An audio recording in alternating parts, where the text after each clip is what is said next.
केंद्र में प्रधानमंत्री नरेंद्र मोदी की सरकार अपने 12 साल पूरे कर चुकी है और उधर हमारे मध्य प्रदेश में भी मध्य प्रदेश की डॉक्टर मोहन यादव की सरकार अपने 2.5 साल पूरे कर चुकी है।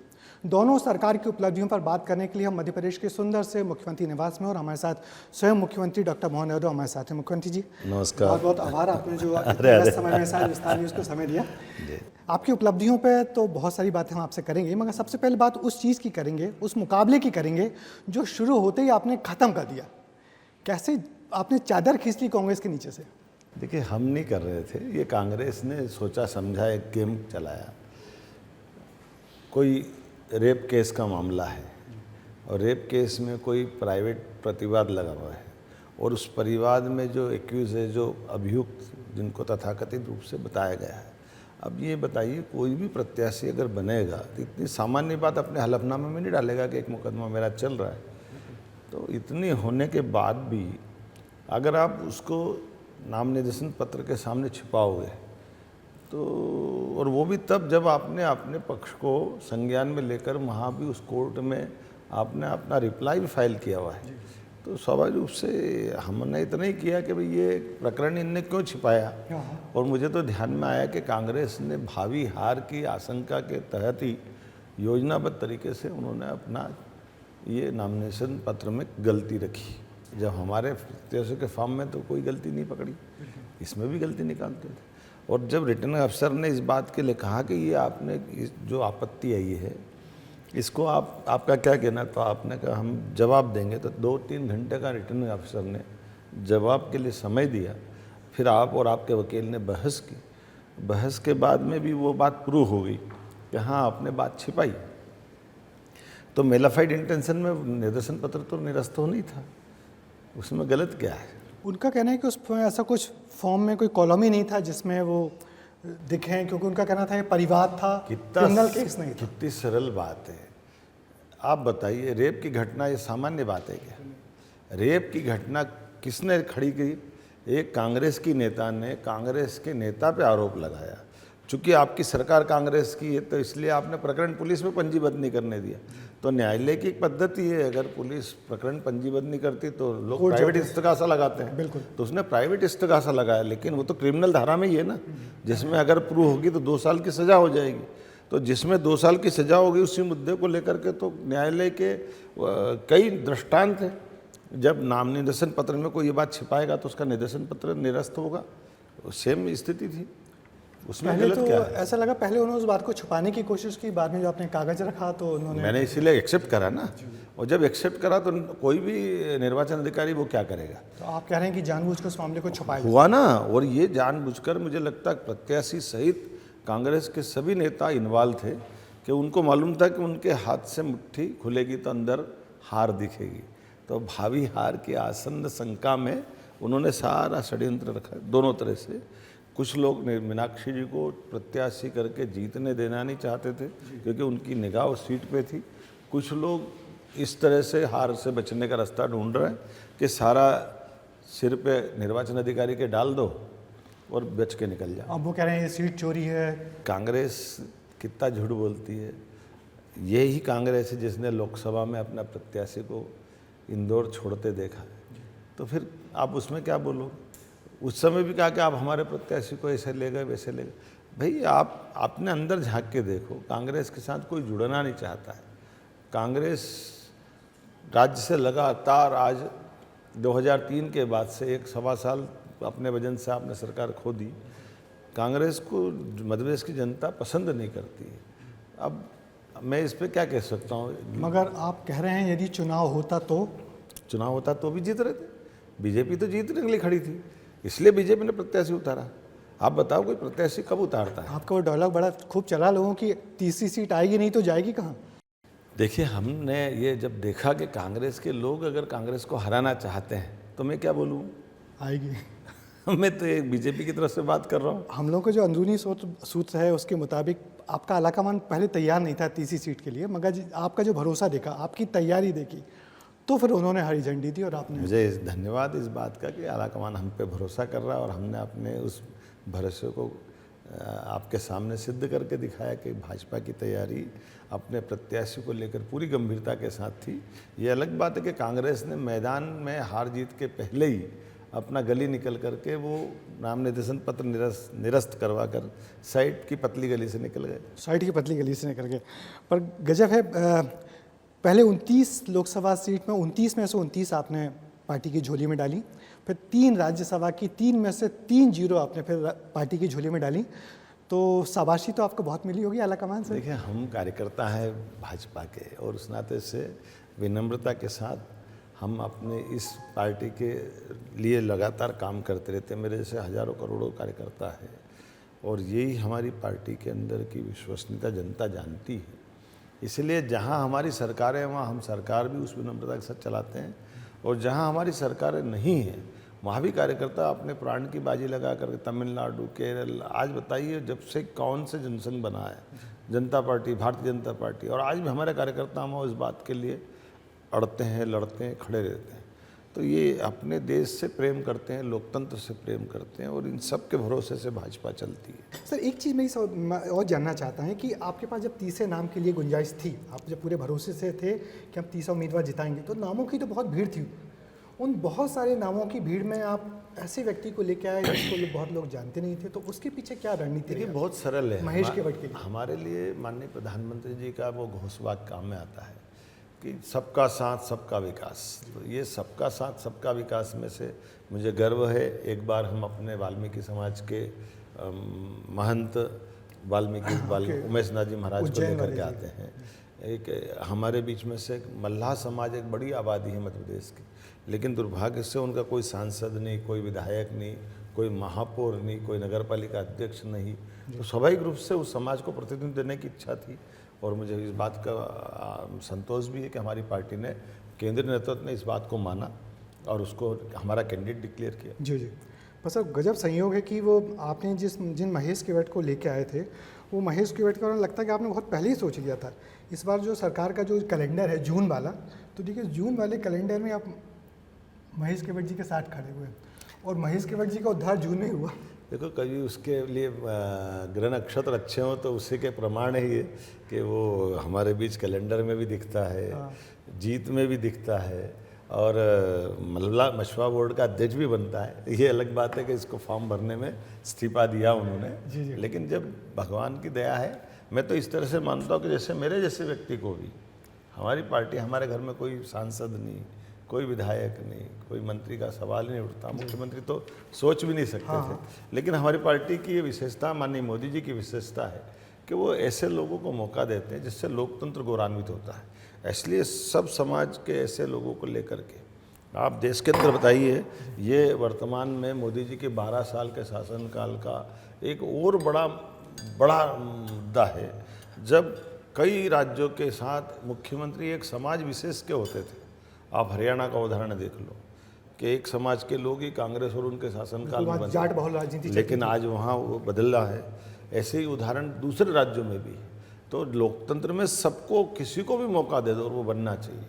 तो माननीय मोदी जी का ये जो हमारी भारतीय जनता पार्टी का जो सोच है, ये लोकतंत्र के लिए भी खूबसूरत है और सभी के लिए अच्छा है। सर, ये जो प्रधानमंत्री जी के 12 साल हुए हैं, तो क्या कहेंगे आप, कितना बड़ा बदलाव देश में और प्रदेश में आया है? और अब क्या माननीय प्रधानमंत्री जी के 12 साल तो सच में विक्रमादित्य के सुशासन की याद दिलाने वाला समय है। विक्रमादित्य और नवरत्न, उनके विद्वानों की जो उनकी मालिका थी। आप बताओ, अजीत डभोल तो 10 साल पहले रिटायरमेंट के बाद घर चले गए थे, लेकिन अजीत डभोल को घर से बुला करके उनके लिए राष्ट्रीय सुरक्षा सलाहकार का पद देकर जिस प्रकार से डभोल साहब ने काम किया है, वो काबिल तारीफ है। वैज्ञानिक कोई कारण से चंद्रयान में, मंगलयान में गलती हो जाए तो हिम्मत दिला करके मोदी जी वहाँ भी दिखते हैं। देश के अंदर सुशासन की मिसाल, देश के दुश्मनों के खिलाफ काल बन करके मोदी जी महाकाली की याद दिला देते हैं, महाकाल की याद दिलाते हैं। तो ये हमारे लिए सौभाग्य की बात है। उनके शासनकाल के अंदर आज देश चौमुखी विकास की तरफ भी आगे बढ़ रहा है।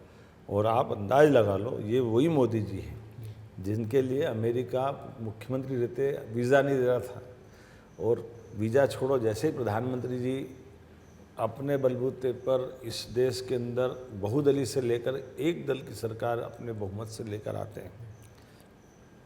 तत्कालीन प्रधानमंत्री बराक ओबामा वो आगवाने के लिए खड़ा है, ट्रंप आगवाने के लिए खड़े हैं, जो बाइडेन, फिर ट्रंप। तो ये बदलते दौर में मोदी जी नहीं, ये देश का सम्मान है। और केवल अमेरिका नहीं, 32 देशों ने माननीय मोदी जी को अपना सर्वोच्च पुरस्कार सम्मान दे करके हम गौरवान्वित किया। ये हमारे देश सर, अजीत डोभाल जी की बात की तो मुझे याद आ गया कि धुरंधर फिल्म में उनका बड़ा रोल है। आपने देखी कि नहीं धुरंधर? अभी तो नहीं देखी, लेकिन देखूंगा जरूर। उसमें अजीत डोभाल जी का पूरा कैरेक्टर है। जरूर। सर, आपकी छवि बहुत हंसमुख राजनेता की हम लोग हमेशा देखते हैं, आप पसंद रहते हैं, फिट रहते हैं। देखो, अपने अंदर कुछ भारी रखता नहीं हो, जो है सामने है। हम लोग, मेरा कोई अलग से एजेंडा नहीं। लोग समझते हैं मुख्यमंत्री का पद बड़ा, हमारे लिए भगवान की दया है। बड़ा तनाव वाला होता होगा। मेरे यहाँ परिवार के भी कोई म्यार रहते नहीं है। आप सबसे हंस बोल करके अपनी पार्टी के द्वारा दिए गए सरकार के उत्तरदायित्व का निर्वहन करता हूँ। इतनी राजनीति भी होती रहती है, इतने सरकार के काम भी होते हैं, उस सबके बीच में भी आप बिल्कुल, आपके चेहरे से मुस्कान नहीं जाती है। ये तो हम सब भगवान कृष्ण और राम को मानने वाले लोग हैं, देव संस्कृति के। अगर अच्छा काम करने के लिए संकल्प लेके निकलते तो भगवान प्रसन्नता के साथ मौका देता है। सर, आपको देखते देखते 2.5 साल हो गए, आपके पहले कार्यकाल के 2.5 साल हो गए। कैसा लग रहा है इतने समय के बाद कि आप अपनी सरकार, अपने अफसरों और अपने विधायकों के कामकाज से कितने संतुष्ट हैं? देखिए, मैं अपने बारे में क्या बोलूँ, ये तो मेरे मित्र और बाकी जनता बताती है। लेकिन ये आप मुझे इस बात का जरूर संतोष है कि ऐसे कई कड़क निर्णय, जो कठोर निर्णय माने जा सकते हैं या असंभव जैसे निर्णय लागना चाहिए, उस निर्णय को पूरा करने में हमारी सरकार सफलता से आई। नक्सलवादियों को आखिरी, लाल सलाम को आखिरी सलाम हमारे राज्य ने देश के अंदर सबसे पहले किया। ये 35 साल पुराना दंश था, जिसके कारण से पूरा प्रदेश और नक्सलवादियों से देश परेशान था। माननीय मोदी जी को धन्यवाद, 12 साल में उनने इसको टारगेट पे लिया। माननीय अमित शाह जी ने इसकी डे टू डे की मॉनिटरिंग की, राज्यों के बीच समन्वय बनाया और लाल सलाम को आखिरी सलाम कराया। इसी के साथ साथ गैस कांड को लेकर 40 साल से पुराना एक दंश भोपाल में था। उस जहरीले कचरे को हाथ लगाने को तैयार नहीं। विकास का सारा पैमाना रुकता है। जब गूगल खोलो तो एक मरा बच्चा आँख खोल कर डरावनी दृश्य दिखाता है। ऐसे समय में हमने उस पुराने पहचान को मिटा करके उद्योग, रोजगार, अब तो भोपाल के तालाब में भी हमने बोट क्लब, खासकर वो जो शिकारे चलाने का प्रयास किया, जो हम कश्मीर में न जा पाएँ तो भोपाल के ताल में भी शिकारे का आनंद ले सकते हैं। सर, उसी फैसले की जिक्र करें कि आपका बड़ा फैसला था कि सुप्रीम कोर्ट के कहने पे भी आपने जलाया और अच्छे से जलाया धार में, क्योंकि उसको लेके बड़ा विरोध था। मगर अब वहाँ पे कोई स्मारक या उस बिल्कुल बहुत अच्छा प्लान उस पर बन रहा है। विद्वानों से सलाह भी ले रहे हैं, स्मारक भी बनाएंगे और कई प्रकार के उस जगह का सदुपयोग करने का प्लान। आपका कार्यकाल ऐसे कार्यकाल के रूप में याद हम लोग रख रहे हैं, याद रखेंगे लोग, जहाँ बड़े बड़े फैसले लिए गए। और एक बड़ा फैसला ये भी आया भोजशाला वाला। आपने भी हमेशा से भोजशाला देखा, जाते रहे हैं वहाँ पे, मगर इतना बड़ा फैसला आया और अब भोजशाला में पूजा की अनुमति मिल गई। तो भोजशाला के लिए सरकार ने या आपने अब क्या सोच रखा है? देखो, भोजशाला, धार पूरा हमारा एक पर्यटन की दृष्टि से नए रूप में जाना जाएगा। धार्मिक पर्यटन का, माँ सरस्वती के सरस्वती लोक बनाने का, राजा भोज के म्यूजियम बनाने का, कई कारण से धार के अंदर बहुत अच्छी संभावना है। हम सब प्रकार से प्रयास करेंगे कि राजा भोज की नगरी धार को एक बहुत अच्छे रूप में देश और दुनिया के सामने बनाएं। उस भोजशाला परिसर में भी कुछ करने की, देखिए, जो आर्कियोलॉजी मंजूर करेगी वहाँ हम वो भी करेंगे, लेकिन हम उसके अलावा का आसपास का इलाका हम ले रहे हैं जिस पर हम काम करें। सर, आप उज्जैन से आते हैं, बचपन से आपने सिंहस्थ को देखा है, बहुत छोटे से देखा होगा, और अब आपको वो मौका मिला है कि उज्जैन के आप हैं और भगवान महाकाल आपसे उज्जैन की, सिंहस्थ की सारा कुछ आपकी जिम्मेदारी है। तो इस बार का सिंहस्थ के लिए आपने क्या सोच रखा और कितना अलग होगा? देखिए, सिंहस्थ एक हमारे राज्य के लिए, राज्य की सरकार के लिए, देश के लिए एक अवसर है जब विश्व का सबसे बड़ा मेला हमारे राज्य में आयोजित होता है। ऐसे में हम अपने सिंहस्थ के कारण से पश्चिमी मध्य प्रदेश का पूरा हिस्सा एक तरह से नए रूप में विकसित कर रहा है, जिसमें समूचा मालवा और निमाड़। क्योंकि उज्जैन में केवल सिंहस्थ, उज्जैन में हमारे धार्मिक पर्यटन के यात्री नहीं आएंगे, ओंकारेश्वर जाएंगे, खंडवा जाएंगे, महेश्वर जाएंगे, मंडलेश्वर, उधर मंदसौर नीमच से लेके भादवा माता तक। तो हर एक जिले के अंदर इसके कारण से हम प्रॉपर धार्मिक पर्यटन की सारी सुव्यवस्था स्थापित कर रहे हैं। फिर पौराणिक, प्राचीन भौगोलिक खगोलीय ऐसे कई कारणों से जिसकी महत्ता है उसको भी पुनर्परिभाषित करते हुए वर्तमान आधुनिक साइंस की दृष्टि से प्रत्येक क्षेत्र में विकास के काम कर रहे हैं। जैसे एक तरफ हम डीप टेक टेक्नोलॉजी की दृष्टि से उसका रिसर्च पार्क बना रहे हैं, आईटी पार्क बना रहे हैं, नई दृष्टि से नया एयरपोर्ट मध्य प्रदेश का सबसे बड़ा हम एयरपोर्ट बना रहे हैं उज्जैन में, ताकि ये उज्जैन नहीं पूरा मालवा का वो क्षेत्र रहेगा। और उज्जैन इंदौर मेट्रोपॉलिटन जब बना रहे हैं तो मेट्रोपॉलिटन के अंदर ऐसी सारी चीज़ों की आवश्यकता लगेगी जिसके आधार पर विकास के कारण से मालवा हजारों साल से अलग से जाना जाता था। तो केवल उज्जैन नहीं, शाजापुर, देवास, मंदसौर, रतलाम, पूरा पश्चिम मध्य प्रदेश एक टारगेट बनेगा। उसी प्रकार से जैसे कैपिटल के लिए हम काम कर रहे हैं, भोपाल के आसपास के 5 जिले, भोपाल के अलावा रायसेन, विदिशा, सीहोर, नर्मदापुरम का हिस्सा, ऐसे सब मिलाकर इसका भी बड़ा प्लान बन रहा है। आने वाले समय में इसी प्रकार से ग्वालियर और जबलपुर को भी हम मेट्रोपॉलिटन पे ले जा रहे हैं। ऐसे हर एक क्षेत्र में विकास के जो रास्ते हैं, जैसे रीजनल इंडस्ट्री कॉन्क्लेव के माध्यम से हमने औद्योगिकरण के लिए पूरे राज्य में अनुकूलता बनाई, उसके आधार पर लगभग 10 लाख से ऊपर करोड़ के निवेश के प्रस्ताव धरातल पे उतरे, उसके रिजल्ट मिल रहे हैं। आज सबसे तेज गति से उद्योग और उस पर काम करने के लिए कोई राज्य जाना जा रहा है तो मध्य प्रदेश है। इसी कारण से राज्य के अंदर की बेरोजगारी की दर देश में सबसे कम अगर कहीं है तो मुझे गर्व है वो मध्य प्रदेश है। प्रति व्यक्ति आय भी हमारी, प्रति व्यक्ति आय जब हम सरकार में आए थे 2002-03 में बीजेपी, तब प्रति व्यक्ति आय 56 साल में केवल 11,000 रुपये प्रति व्यक्ति थी। जब मेरी सरकार बनी तब हमारी सरकार में वो 1,30,000 रुपये थी, आज 1,70,000 रुपये प्रति व्यक्ति हुई है। हम प्रयास करेंगे ये 2.5 लाख से ऊपर जाए।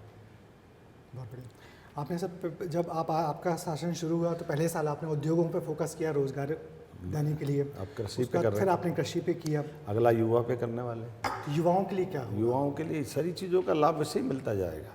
ये क्रमशः हमारी जितनी भी लगभग 2 लाख से लेकर 2.5 लाख नियुक्तियाँ सरकारी हम करने वाले हैं, और गैर सरकारी स्तर पर जैसे हमने कहा कि लगभग 10 लाख से 20 लाख रोजगारों का अवसर खड़े करते जा रहे हैं, जिस आधार पर PM मित्रा पार्क का भूमि पूजन हुआ है।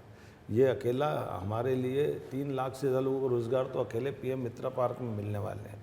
6 लाख कपास उत्पादन करने वाले किसानों को इसका लाभ मिलेगा। ये एक एक करके वो सब सेक्टर जिसमें हमारे यहाँ से खेत से लेकर कारखाने तक, और कारखाने में भी वो सब चीज़ें जिससे बाज़ार में हमको और जाने की ज़रूरत नहीं पड़े, विश्व में निर्यात कर सके, इस तरह की तैयारी हमारी चल रही है। एक काम और आपकी जिम्मे आपने उसका बीड़ा उठाया है कि UCC यूनिफॉर्म सिविल कोड, समान नागरिक संहिता, उसमें क्या प्रगति हुई है, उससे उसके लागू होने से जनता ये जानना चाहती कितनी ज़िंदगी बदलेगी, क्या फ़ायदा? देखिए ये बहुत अच्छी बात है। हमारे राज्य के अंदर, देश के अंदर जब एक देश एक भाषा तो एक कानून क्यों नहीं होना चाहिए? और इसीलिए मध्य प्रदेश वो आदर्श राज्य है जो 3 राज्यों में पहले UCC लागू हुआ है, अब मध्य प्रदेश उसमें जा रहा है, जिसमें अपने सारे क्या हिंदू, क्या मुसलमान, क्या ईसाई, क्या पारसी, सब समान रूप से एक कानून का पालन करें। इसलिए इस एंगल से हम आगे बढ़ रहे हैं और मुझे संतोष है, पूरे प्रदेश की जनता इसको अप्रिशिएट कर रही है। एक काम और सर उलझा हुआ है जिसके करने के लिए लोग आपकी तरफ देख भी रहे हैं, वो है कि 27% रिजर्वेशन OBC को, वो मामला कब तक सुलझ देखिए न्यायालय में ये विचाराधीन है, हम सब प्रयास करें जल्दी हो जाए। मैं माननीय प्रधानमंत्री जी को धन्यवाद देना चाहूँगा, जब जनगणना सेंसस आ रहा है 2027 में, उन्होंने जातिगत जनगणना को ही खुला कर दिया है, तो इसके माध्यम से पूरे देश में इस बात पे खुल करके आगे पॉलिसियाँ बनेगी कि देश में अब इन सारी बातों को किस तरह से बढ़ाया जाए। मैं उम्मीद करूँगा कि उसके पहले निर्णय आए तो ठीक, नहीं तो अब तो इस बात पे कोई विवाद ही नहीं रह गया कि सेंसस को खुला करना चाहिए। कानूनी उलझन कैसे दूर होगी जो हाई कोर्ट में मामले हैं? कोर्ट में तो हमने अपना पक्ष रखा है। ये तो आप भी जानते हो कि 2018-19 में कांग्रेस ने जान करते बगैर कोई कमेटी बनाए, केवल जाते जाते जब सरकार उनकी गिर रही है तो ताबड़तोड़ उन्होंने एक कानून बना करके उसको लागू कर दिया। उसके पहले कोई कमेटी नहीं, कोई रिकमेंडेशन समिति नहीं, तो उसकी जो उलझन है। फिर भी हमने तो कहा कि कांग्रेस बीजेपी अगर हम सब 27% पे सहमत है, आओ हम सब मिलकर, यहीं मैंने सर्वदलीय बैठक की थी और हमने कहा था हम सब मिलकर के न्यायालय के सामने बात रखें।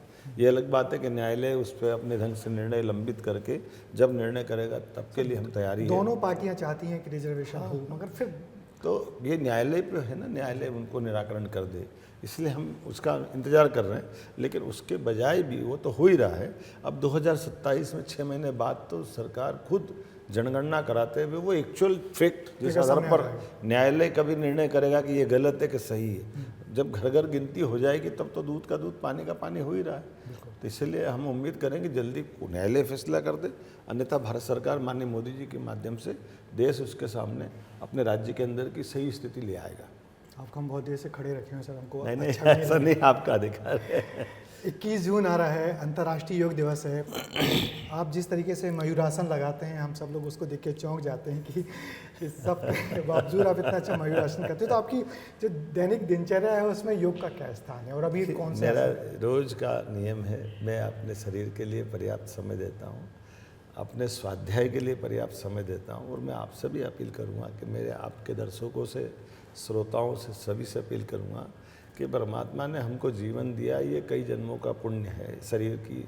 आप जितनी बाकी चीज़ों की चिंता कर रहे हैं, ऐसे खान पान की, शरीर साधना की, स्वाध्याय की, अपने लिए प्रभु स्मरण की, परिवार की, आप समान रूप से सबकी चिंता करें। प्रभु स्मरण की भी। हाँ, जरूर है, क्योंकि अंततः ये बात सत्य है कि जन्म तो आपका हुआ है, लेकिन जन्म के बाद जब शरीर छूटेगा तो शरीर के आने जाने के क्रम में हम अपनी ईश्वर देवी सत्ता को भी तो स्थान दें।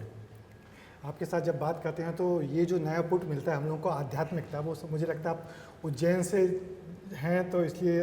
वैसे तो सभी है, लेकिन मैं मान के चलता हूँ कि इस पर संवाद करने में क्या बुरा है, बात तो करनी चाहिए। मगर इतनी व्यस्तता के बाद भी हम लोग पिछले 2.5 साल से आपको देखें, हालांकि मैं तो आपको पहले से भी जानता था, मगर मुख्यमंत्री, प्रदेश के मुखिया के तौर पे इतनी व्यस्तता होने के बावजूद आपका वैसा वजन नहीं बढ़ा। राजनीतिक वजन तो बढ़ा है मगर जो शारीरिक वजन आप एकदम कंट्रोल करके रखें, तो उसकी क्या वजह है? देखिए, मैंने कहा कि हमको इन सब बातों पे गौर करना ही चाहिए, खान पान का, आचार विचार का, दैनिक दिनक्रम का।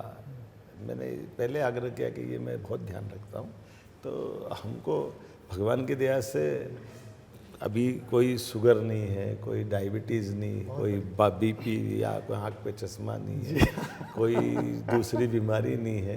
तो ये हमको अपने ये रोज़मर्रा के जीवन में अगर अपना आत्मनियंत्रण रखेंगे, संयम रखेंगे तो भगवान ने इसमें साथ देता है। ये भी हम सब लोगों को प्रेरणा देगा कि आप जिस तरीके से तनाव, इतने सारे तनाव, व्यस्तता के बाद भी ये सब जो बातें हैं तो निश्चित ही सबको फायदे में। आपने किसी इंटरव्यू में कहा था कि हम मालवा के लोग हैं और खूब बारिश आए तो दिन भर भुट्टे खा सकते हो। जब मैं ऑफिस से चल रहा था तो मेरी प्रोड्यूसर ने कहा था कि सर से ये सवाल जरूर पूछता हूँ कि भुट्टे क्यों उनको इतने पसंद है। मैं तो भुट्टे नहीं, जितने भी प्रकार के रीजनल अपने सीजनल सब चीज़ें बहुत अच्छे से लेता हूँ। गर्मी हो तो गर्मी का आम का आनंद लेते हैं, और जब बारिश आ गई तो भुट्टे का आनंद लेंगे।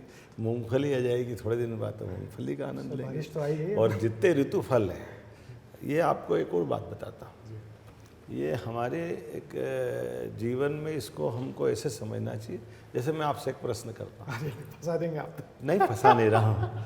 पेड़ हमको किस रूप से, पेड़ से आपका क्या संबंध है? पेड़ से तो हमको छाया मिलती है, ऑक्सीजन मिलती है। बहुत सरल है। पेड़ हम पे बहुत दया कर रहा है, हमारी कार्बन डाइऑक्साइड ले रहा है, हम ये भूल जाते हैं। तो ये ऐसे आयुर्वेद में हमारे लिए जीवन में परमात्मा ने इस प्रकृति के अंदर सबको एक दूसरे के साथ जोड़ा है। अगर आपको कोई बीमारी हो रही है तो मैं आपको लिख के दे सकता हूँ, आयुर्वेद की दृष्टि से उस 15-20 किलोमीटर में जो बीमारी, उसी की दवाई वनस्पति के नाते वहीं उपलब्ध है। ये परमात्मा की दया है।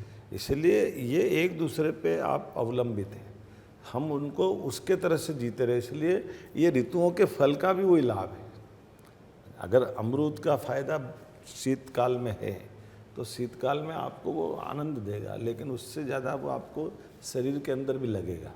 तो ये ऋतु फल खाने का, ऋतुओं के साथ जीने का वो इतना आनंद है कि उसके साथ आप। तो आपकी सलाह हम लोग हमेशा याद रखेंगे कि ऋतु फल भी खाते रहे। सर, आखिरी सवाल मेरा आपसे ये है कि आपने अपना जो पहला कार्यकाल है उसका आधा वक्त गुजार लिया है, अब मध्य प्रदेश की जनता आपसे क्या उम्मीद करे और मध्य प्रदेश जनता के लिए आप क्या कहना चाहते हैं? मध्य प्रदेश के लिए हम इतना ही कहना चाहेंगे कि जितने प्रकार के अभी संकल्प है वो अभी बहुत, पीछे पलट के देखता हूँ तो काफ़ी हुए, आगे देखता हूँ तो काफ़ी करना बाकी। जैसे सिंचाई का रकबा आज की स्थिति में हमारा, जब हमारी सरकार बनी थी लगभग 2003 तक 7.5 लाख हेक्टेयर प्रति पूरे प्रदेश में था सिंचाई का रकबा। जब हम सरकार में बैठे तब 44 लाख हेक्टेयर था। आज की स्थिति में वो 65 लाख हेक्टेयर हुआ है। 2.5 साल बाद वो 100 लाख हेक्टेयर तक हो जाएगा। तो ये एक तरह से 1 करोड़ मुझे लगता है देश का हेक्टेयर सबसे बड़ा राज्य होगा जहाँ सिंचाई हो तक जाएगा। होगा। इसी प्रकार से बिजली में हम सरप्लस हुए हैं। हमारे मेडिकल कॉलेजों की संख्या बढ़ रही है, आयुर्वेदिक कॉलेज की संख्या बढ़ रही है, सड़क, बिजली, पानी, रोजगार, अन्न के और भंडार, आपके हॉर्टिकल्चर, पसंद का विषय दुग्ध उत्पादन। हाँ, सभी क्षेत्रों में मेरी पसंद का तो बहुत सारा क्षेत्र है लेकिन ये बात सही कि दुग्ध उत्पादन से इस राज्य के अंदर कई सारे लोगों का भला हो सकता है, किसानों का भला हो सकता है। तो उनके लिए दूध उत्पादन में मध्य प्रदेश देश का राजधानी बने, दूध उत्पादन में हम इस पर भी काम कर रहे हैं। मुख्यमंत्री जी आपका बहुत बहुत शुक्रिया, बहुत बहुत आभार। आपने अपनी तमाम व्यस्तता के बीच में इतना वक्त दिया हमको, और उम्मीद करते जाते हैं कि आपके जो वादे किए हैं, आपने जो विज़न दिया है मध्य प्रदेश को, उससे मध्य प्रदेश तरक्की की राह पे आगे बढ़ेगा। बहुत धन्यवाद।